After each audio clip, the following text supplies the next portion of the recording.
Hi everyone, Comic Reviewer here, this time reviewing on the Scooby-Doo Project Halloween Special Review.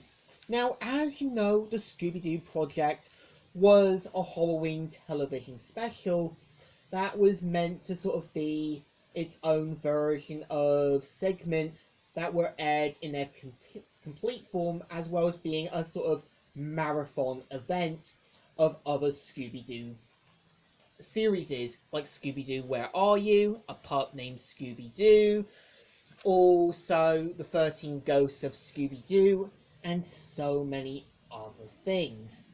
Now, the premise of it is meant to be a more parody version of the Blair Witch Project by mixing it with Scooby-Doo.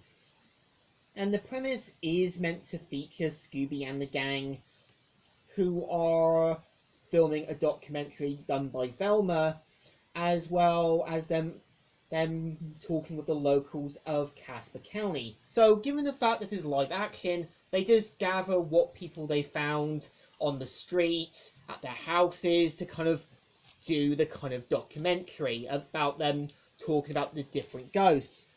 And of course, Shaggy, Scooby, Velma and Fred investigate it in the woods, much like the Blair Witch Project.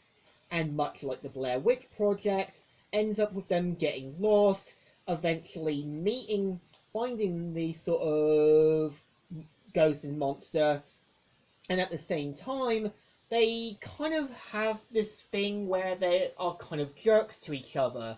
Like, for example, Daphne being a kind of jerk to Velma, Velma being a jerk to Daphne, and the gang sort of making fun of Shaggy's name.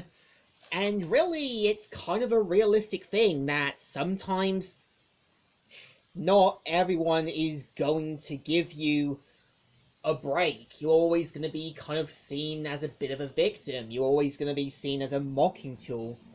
And pretty much with it, they do add in some adult themes. Like, yeah, Fred implying to have a sort of wet dream about Daphne in the tent, and when you kind of got them sort of running away from Scrappy, it's obviously meant to be a reference to how Scrappy was the most hated character on the show.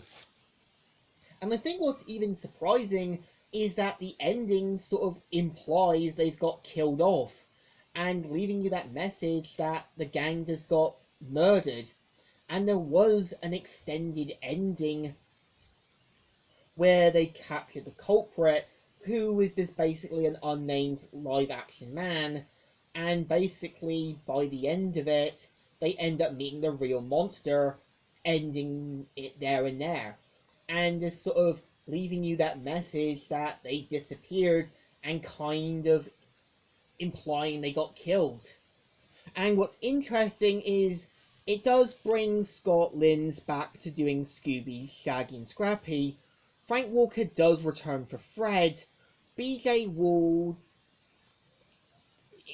did return for Velma. And Mary Kay Bregman, when she was still alive, did do the voice for Daphne. And I would say the segment isn't bad. And I remember as a kid watching this in Cineparks, I always hid under the sofa when Daphne runs off into the forest and Velma tried to call out for her. And I know they did try to do another adult-themed Scooby-Doo thing with Supernatural, which, yeah, wasn't a bad idea. And I think doing the Blair Witch Project when it was coming out was the biggest thing, because the Blair Witch Project was the original Paranormal Activity, and much like Paranormal Activity, the series did get a little ridiculous over time.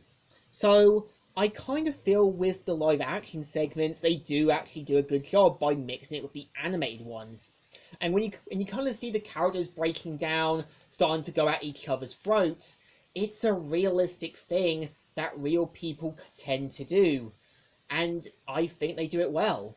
So in my opinion, the Scooby-Doo Project is a hit and miss, but it's enjoyable. So I think it deserves a thumbs up.